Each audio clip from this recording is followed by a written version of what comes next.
a INTI Plásticos, que es un centro de investigación y desarrollo tecnológico para la industria plástica que tiene una trayectoria de más de 35 años, perteneciente al INTI, y surgió en el año 1978, esto voy a hacer muy cortito para comentar de dónde vengo, como apoyo para brindar asistencia técnica a la industria plástica. Y digamos, hay diversas actividades que vino desarrollando el Centro de INTI Plásticos en cuanto a investigación y desarrollo, asistencia técnica sobre todo, capacitación y todo un servicio que involucra análisis y ensayos. Y desde hace varios años ya, por eso es que digamos, fuimos invitados acá para este taller, que hacemos asistencia en cuanto a lo que serían opciones de reciclado y valorización de residuos plásticos de diferentes industrias. Y en plasticultura, desde hace muchos años ya que tenemos bastantes consultas en justamente qué hacer con esta problemática del reciclado. Vamos a hablar rápidamente de lo que es plasticultura. Es la aplicación de los materiales plásticos en agricultura y que desde hace muchos años ya que viene en constante crecimiento. Hay un ejemplo claro que es el sector sur de lo que sería España, Almería, que fíjense la foto satelital del 74 comparada con la del 2009, que está plagado de lo que sería cubiertas de invernadero. Esto permitió pasar de una zona improductiva a una gran producción agrícola a través de la utilización de los plásticos. Por eso digo que desde hace 20 años a esta parte hay mucho incremento en lo que sería la utilización de los plásticos en el agro.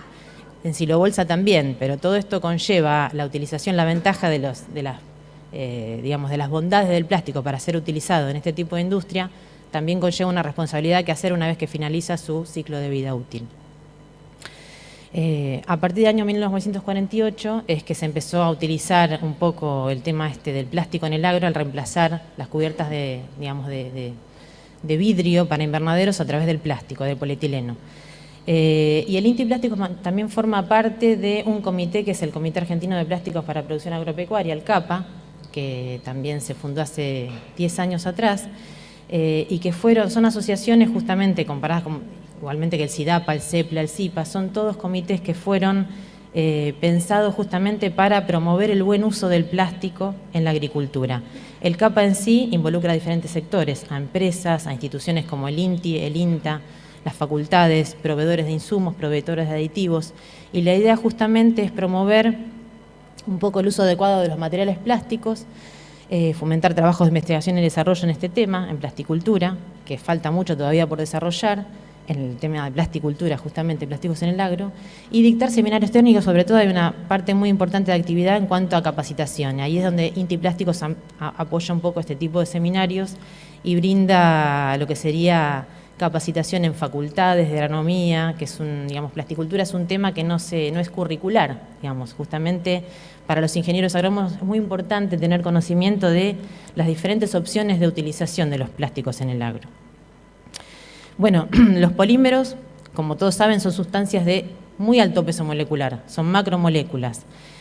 Por eso es que tienen características tan importantes y que empezaron a reemplazar otro tipo de materiales convencionales. Y los plásticos de por sí son los polímeros aditivados convenientemente. Con respecto al plástico, justamente utilizado en el agro, tienen muchos aditivos en cuanto a poder soportar toda la radiación solar que van a estar expuestos mayormente a intemperie. Eso lo comento por un tema de qué opciones de valorización vamos a tener con respecto a los desechos de plásticos en el agro, que van a ser diferentes para las diferentes utilizaciones. No es lo mismo una opción de valorización para un plástico de invernadero que para un silobolsa o que para un acolchado mulching. El gran protagonista acá, esto es un poquito una cronología de contribución de los plásticos, la aparición de los diferentes polímeros sintéticos que fueron año tras año desarrollados. El polietileno, que es el gran protagonista, digamos, dentro de las aplicaciones de los plásticos en el agro, se creó en 1933, se sintetizó. A través del incremento del peso molecular es que el polietileno, con su peso molecular, se lo puede manejar en estado sólido y tener diferentes aplicaciones. La clasificación de los polímeros pueden ser naturales como proteínas, polisacáridos, caucho natural, y los sintéticos, que son los producidos por el hombre, a partir de compuestos naturales o a partir de derivados del petróleo fundamentalmente. Y esto lo comento porque justamente los plásticos tienen una mala prensa, entre comillas, porque uno utiliza un recurso no renovable para, en las petroquímicas, para producir plásticos. Pero ya vamos a ver que hay una opción de valorización que eso puede ayudar en el tema de no usar un recurso no renovable. El polietileno, como les decía, que es el gran protagonista acá, tiene una estructura molecular como las que vemos ahí arriba, lineal o ramificado. Los entrecruzados ya serían otro tipo de materiales. Esto lo comento porque hay distintas opciones de valorización o de reciclado pensado en qué tipo de estructura molecular yo voy a tener. Los polietilenos pueden estar ramificados o lineales.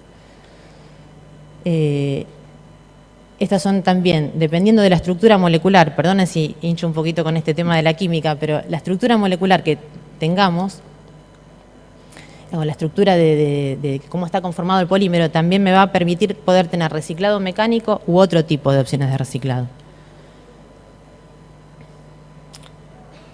¿Qué características tienen los plásticos? ¿Por qué son tan atractivos en todo tipo de industrias? Porque son versátiles, duraderos y resistentes y están bien aditivados. Sobre todo acá es muy importante el tema de la aditivación contra la radiación UV. Son de bajo costo y son livianos. En la industria, este porcentaje de aplicación en el agro fue creciendo un poquito más, ahí dice un 4%, está entre un 4 y 5%. La mayor parte de la aplicación de los plásticos en general en el mundo es en lo que sería envases y embalajes, en packaging. En aplicaciones agrícolas, como ya les decía, el gran protagonista es el polietileno. En casi todas las aplicaciones hay polietileno o copolímeros de etileno. Para invernaderos, polietilenos de larga duración, de construcción tricapa, de diferentes espesores, para mini túneles, para mulching, para cubiertas flotantes, para silo bolsa justamente, que también son polietilenos de construcción, de tricapa blanca y negra, y mallas media sombra, rompimientos entre granizo. Casi todos están producidos a partir de polietileno.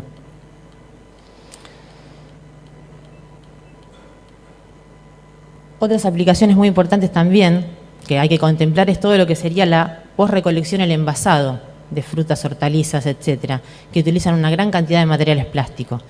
Y en la parte del ensilaje, que es una técnica que revoluciona la conservación de forrajes y almacenamiento de grano seco, cada vez hay más y más aplicaciones de esto. Lo que esto conlleva justamente es tener una responsabilidad en cuanto a la disposición final una vez que finaliza su vida útil.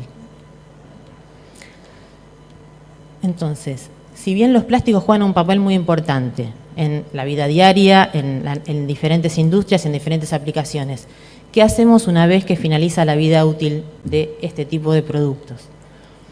Bueno, vamos a identificar primero qué tipos de residuos plásticos podemos encontrar a grandes rasgos. Primero, los más conocidos por nosotros son los de postconsumo domiciliario, que eso involucra mayormente qué tipo de productos. Los que están relacionados con envases más que nada, botellas, sachet, otros envases, etc. Los scrap industriales, que eso van a tener una diferencia justamente bastante importante, que son los provenientes de los transformadores de la industria plástica y de los productores de master batch, que es un material bastante diferente en cuanto a qué tipo de residuo va a tener, no está contaminado, es casi todo plástico y uno tiene una mejor clasificación de un scrap industrial que del residuo plástico domiciliario, que en general es multicomponente. Yo puedo tener diferentes plásticos y eso a la hora de justamente hacer reciclado es un tema bastante importante, el tema de la diferenciación y clasificación. Y desde hace varios años ya hay una vertiente muy importante de residuos plásticos que es justamente la del postconsumo agrícola. No solamente del silo bolsa, sino lo de coberturas de invernaderos, acolchados y algo que es una problemática nacional e internacional que tiene que ver con el envase vacío de productos agroquímicos, que también es un envase de polietileno. La codificación internacional, que les muestro ahí, que ya seguramente la conocen todos, es una ayuda a la hora de poder reciclar un plástico a la gente que hace, o a los grupos que hacen clasificación de los diferentes plásticos. Es como para es una codificación que me marca con el número ese que es internacional, qué tipo de plástico es el que yo tengo en mano, ese producto, para ver qué opción de reciclado puedo tener. Entonces, ¿cómo pensar en algo integrado justamente con el tema de los residuos? Porque es algo que involucra a todos los sectores. Yo diría que hay 3 pilares en los que se puede basar un tratamiento integrado. O sea, cuando falla uno de los pilares, no funciona bien todo el sistema integrado de gestión, que es el sector legislativo sobre todo, el sector familiar o de los consumidores y el sector industrial. Es un compromiso de esos 3 sectores. Como definición diríamos, la basura es todo material que uno considera como desecho y que se necesita eliminar. Pero habría que redefinir ese término, porque en realidad la basura es un recurso bastante valioso como para ser, digamos, desechado en vertedero o en relleno sanitario. Hay que considerarlo una nueva materia prima para nuevos productos, darle una opción, una segunda vida útil a ese producto que uno lo tiene considerado como desecho. ¿Qué podemos hacer en general como sociedad o como ciudadanos con el tema de los residuos? Bueno, varias cosas. El tema muy importante, el primero que marco ahí, que es concientizar, que no es menor. O sea, concientizar sobre qué hacer con el tema de los residuos. Siempre pensando en esos 3 pilares que comenté antes, ¿no? Educar, actuar responsablemente como consumidores, como industrias, promover legislación también, desde nosotros poder promover eso de legislación y proponer soluciones basadas en qué tipo digamos, de capacidades tecnológicas puede haber para los reciclados, que eso ya lo vamos a ver. Las famosas 4 R's, que consisten en el concepto de reducir, reutilizar, reciclar y recuperar energéticamente. ¿Qué significa reducir? Ahora lo vamos a ver. Ahí en la izquierda van a ver un dibujito de lo que sería una bolsa de residuo domiciliario, que fíjense que justamente como los plásticos son muy livianos, involucran mucho volumen, por eso es que medioambientalmente también se lo considera como que es un contaminante medioambiental, además por el volumen que significa, pero en cuanto al peso, no tiene tanto peso comparado con el resto. Pero de esa bolsita de basura domiciliaria que yo decía, hay mucho aprovechable de eso, como que eso vaya a parar a un relleno sanitario. ¿Qué se entiende cuando uno habla de valorización de residuos plásticos en general? No solamente de residuos sólidos urbanos, sino de residuos plásticos. Es una actividad que une conciencia ambiental con un desarrollo económico y tecnológico que van de la mano. Tiene varias etapas, dependiendo de qué tipo de producto yo voy a tener. Acuérdense de eso que era scrap industrial, residuo plástico domiciliario o postconsumo agrícola. Recolección y separación, que no es menor. Separar por tipo de materiales, papel, metal, plástico, madera. Esto es una actividad bastante importante que hay que hacer justamente porque yo voy a ver qué tipo de producto nuevo puedo generar.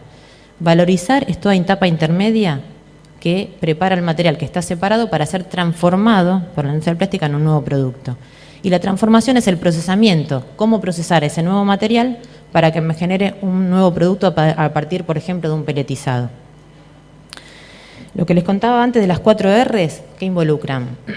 De reducción en origen es minimizar el residuo reduciendo la cantidad de plástico directamente en el producto original, que eso ya desde hace varios años, y sobre todo lo van a notar mucho en la industria del packaging o del envase y embalaje, que la mayoría de los embalajes hoy por hoy tienen la mitad en peso de lo que eran hace 10 años atrás o 20 años atrás. Eso se llama reducción en origen, reducir la materia prima para fabricar el mismo producto con las mismas aptitudes de producto. Reutilizar es volver a reutilizar algo sin reciclarlo, o sea, para un nuevo producto. Por ejemplo, una bolsa de supermercado, usarla como bolsa también, o sea, para otro tipo de productos. Reciclado, hay varias opciones de reciclado. En general, en Argentina, la más desarrollada hoy por hoy es el reciclado mecánico del producto, que eso involucra el triturado del material plástico, sobre todo el termoplástico, para ser formado un peletizado y eso puede ser inyectado o transformado a través de extrusión en un nuevo producto. Y reciclado químico es una recuperación de los componentes iniciales. ¿Qué involucra el reciclado químico?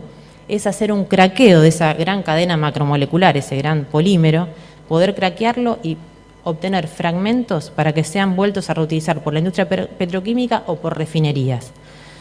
Por eso dice ahí recuperación de componentes originales, iniciales. Y la otra opción es la valorización energética. ¿Por qué? Porque sobre todo el polietileno, más que nada, tiene un poder calorífico similar al del gas natural, con lo cual se puede utilizar la energía que me da la combustión de ese polímero para obtener energía. El tema justamente con los plásticos agrícolas es que una vez finalizada la vida útil de varios de ellos, no solamente los silobolsas, sino invernaderos, acolchados, se convierten en residuos que son necesarios recuperar para evitar que vayan a vertedero o a la quema o al enterramiento. Entonces, ¿cuál es el tema justamente con los plásticos agrícolas? Es que no son materiales que queden como scrap industrial limpios. Generalmente tienen bastante lo que sería tierra, suciedad, que eso los hace no tan atractivos para el reciclador mecánico. Es un tema, digamos, a tratar de mejorar el tema de la suciedad que tienen ese tipo de plásticos. Con respecto a cómo queda el producto una vez que finaliza su vida útil, el silo bolsa, justamente, a diferencia de las cubiertas de invernadero y del mulching, queda aún con muy buenas propiedades mecánicas. O sea, es un material plástico que una vez que se lo tiene como desecho, ¿no?, que ya se vendió la cosecha, es un material que aún conserva muy buenas propiedades mecánicas. Por eso se lo hace, o es un material bastante atractivo para pensar en un reciclado mecánico, que es lo que ocurre hoy por hoy con este tipo de material.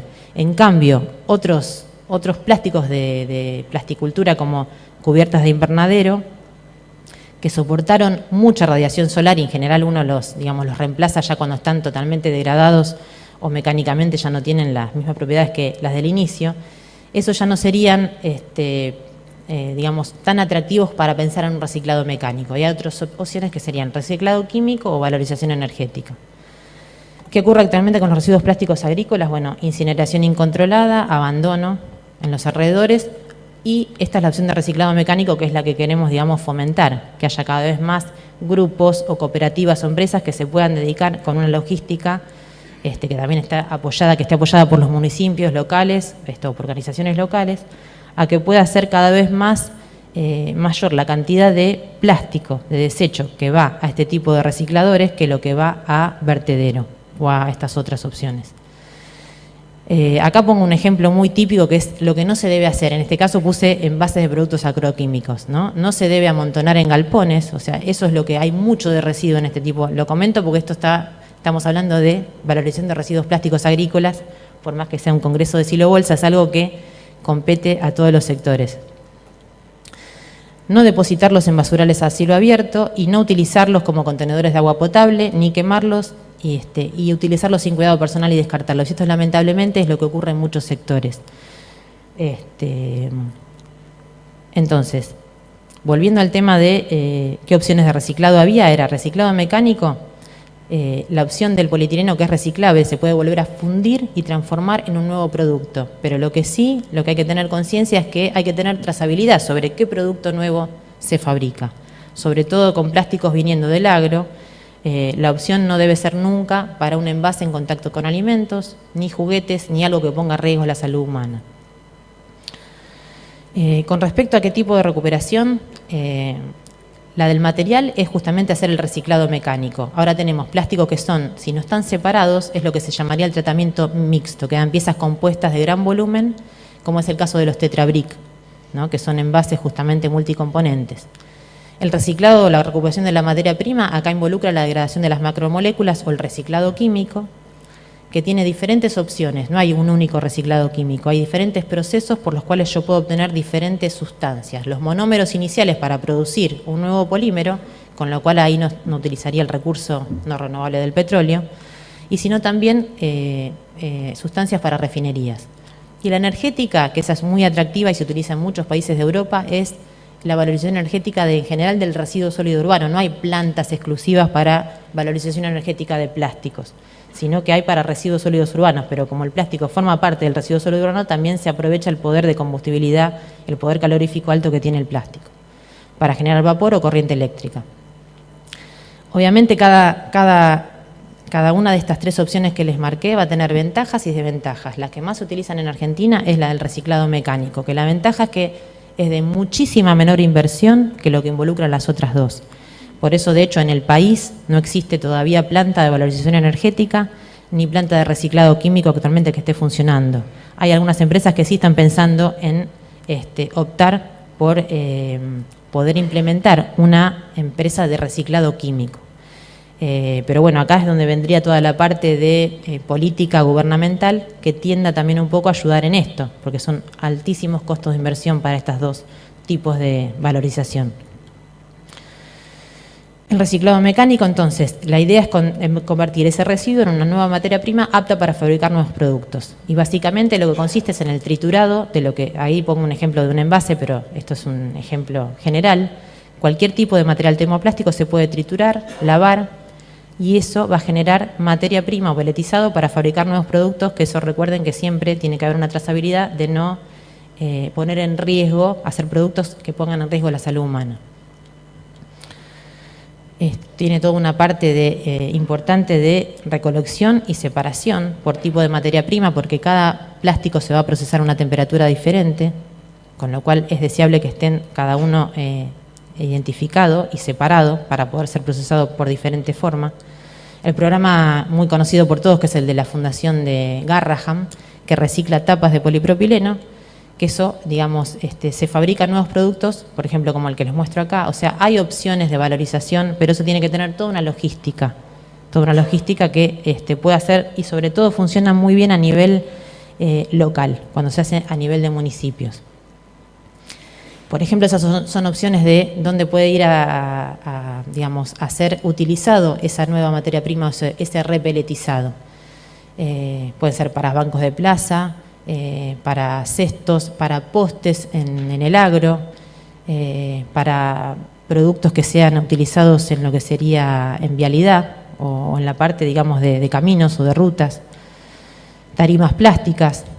Esto es un ejemplo de lo que se hace con los envases que son multilaminados, que ahí es muy difícil la opción de separación, pero lo que se generan es justamente bloques de material multicomponente que son prensados y que pueden llegar a fabricar hasta casas, o incluso hoy por hoy lo que se hace es una recuperación de la celulosa y con el resto, que es polietileno y aluminio, se fabrican tejas para la construcción.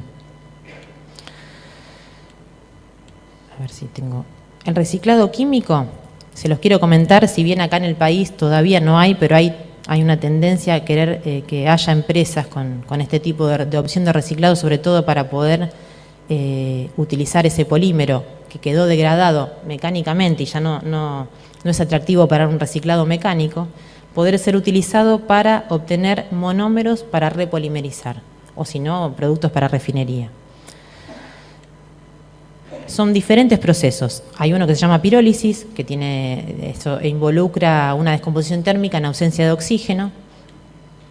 Hay otro que es hidrogenación, se trata con hidrógeno en ausencia de oxígeno a altas temperaturas, o se obtienen productos ligeros que pueden ser utilizados en refinerías y en plantas químicas.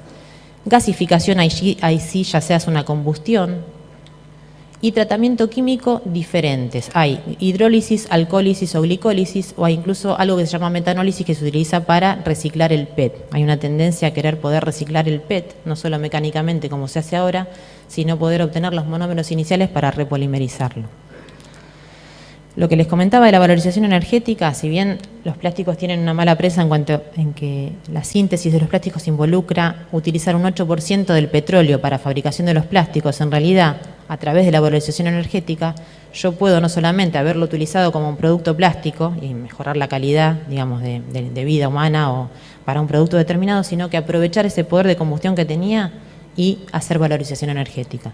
Y tienen, fíjense, un poder calorífico parecido al del gas natural, sobre todo en los productos de poliolefinas, polietileno y polipropileno, mucho más que el PVC y el carbón de piedra o el papel y la madera.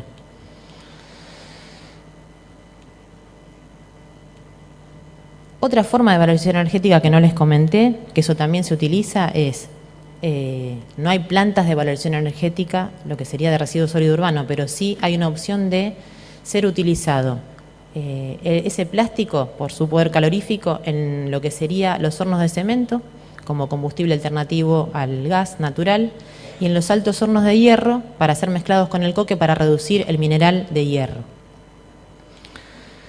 Esta es la situación de la valorización energética en otros países. Fíjense que lo que está ahí en rojo sería, bueno, marcando los países de Europa, sería todo lo que la tasa de recuperación energética o valorización energética, esto es en datos del 2007, con respecto a toda la tasa de reciclado en general. Hay muchos, digamos, se está tratando de optar de no utilizar tanto relleno sanitario, sino aprovechar, justamente hacer una valorización energética de los residuos que pueden ser obtenidos, digamos, su poder calorífico de esa basura domiciliaria. En el país, hoy por hoy, todavía no hay. Entonces, la idea de tener que ver con la parte medioambiental, o sea, qué hacer con estos residuos plásticos, es imprescindible, sobre todo, digamos, fomentar campañas de limpieza, educar, concientizar sobre qué hacer con los residuos, como comentaba Sergio también, cómo hacer para que algo sea más fácil para los recicladores poder justamente utilizarlo, porque al tener mucha basura, mucha tierra, es un material que complica a la hora de reciclarlo. Entonces también tiene que ver eso con el productor en cómo dispone de ese residuo. Y en Argentina, en general, los datos así estadísticos marcan que se utilizan o se generan 20.000 toneladas al año de residuo plástico que proviene de silobolsa. Como les decía, como sigue teniendo muy buenas propiedades mecánicas, hoy por hoy lo que se hace es reciclado mecánico, que es una de las opciones válidas y bastante válidas para este tipo de producto. Las desventajas, como les decía, el tema de la suciedad, o de lo que queda de grano todavía dentro de la bolsa, o digamos, roedores, o todo lo que tiene que ver con la parte de suciedad de ese material.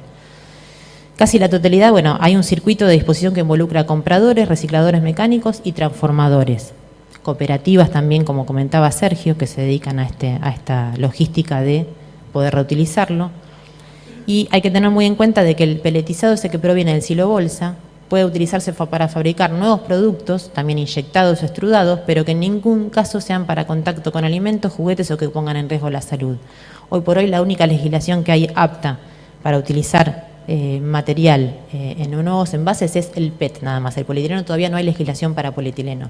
Para PET sí, hay empresas que reciclan mecánicamente el PET y que, como ustedes saben, se utilizan en cierto porcentaje para fabricar botellas nuevas, con parte de materia prima nueva y con parte de reciclado con este ultra proceso de descontaminación.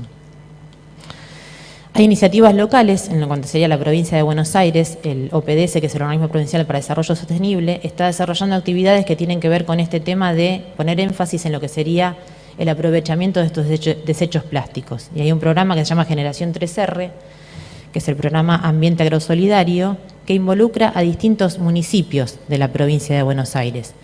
Es una iniciativa local, pero realmente, hoy por hoy no sé cuánto está de avanzado. Hay varios municipios involucrados, como vamos a ver ahora, pero que este programa involucra a los donantes de este material, que serían los productores que donarían este material, a la Federación de Talleres Protegidos de la Provincia de Buenos Aires, el FETAP, y a los municipios que están involucrados, que en este caso son 7 municipios que se sumaron a esta iniciativa. Pero no tenemos hoy por hoy datos reales de cómo actualmente, cuánto es que se procesa de este silobolsa justamente. Otros grupos que también lo quiero traer a colación porque tiene que ver con reciclado y con gestión, digamos, de lo que sería un desecho postconsumo, es el grupo de trabajo GT4, que está coordinado por la Secretaría de Ambiente y Desarrollo Sustentable de la Nación, que es lo que tiene que ver con los envases de agroquímicos.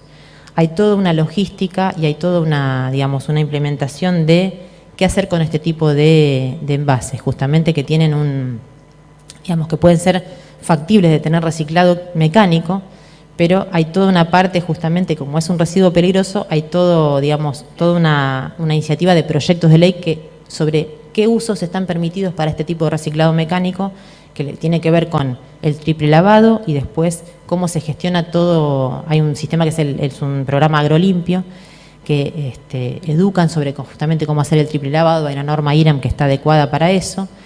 Pero lo que acá les quiero comentar es que están varios organismos involucrados, el INTI también, en ver qué hacer con este tipo de residuos, que es un tema a nivel nacional e internacional también. Pero que en general debería también haber una logística o una implementación de ver qué hacer con el resto de los desechos agrícolas también, de los plásticos agrícolas. Bueno, acá les dejo una serie de páginas web donde pueden encontrar información a través de plasticultura, de plásticos y medio ambiente, de instituciones relacionadas a la industria plástica, si quieren saber más sobre este tema. CAIP y CAIRPLAS, que ahora José Luis Picone va a seguir a mi presentación, y las referencias sobre las que están basadas esta charla, para el que tenga interés en saber algo más.